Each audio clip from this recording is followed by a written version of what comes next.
నేను చాటరాయి మండల Bharatiya Janata party OBC మండల మోర్చా అధ్యక్షుడిగా కార్యక్రమం యొక్క ముఖ్య ఉద్దేశం నారీ శక్తి ఆరోగ్యంగా ఉంటే, అంటే ప్రతి గృహంలో కూడా గృహిణి ఆరోగ్యంగా ఉంటే ఆ ఆరోగ్యానికి సంబంధించి పిల్లల్ని ఆరోగ్యంగా పెంచడానికి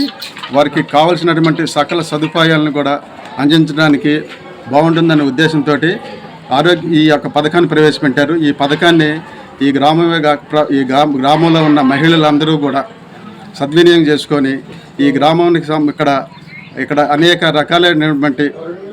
పోషకాహారాలు విలువల గురించి ITDS అధికారులు వివరిస్తారు. అవన్నీ చక్కగా మీరు అన్నీ ఆలకించి విని వారిని సద్వినియోగం చేసుకుంటూ మీరు మీ పిల్లల్ని ఆరోగ్యవంతమైన కుటుంబాలని ఏర్పాటు చేసుకొని ఇక్కడ గ్రామాన్ని అట్లాగే దేశ సౌభాగ్యాన్ని పెంపొందించుకోవాలని కోరుకుంటూ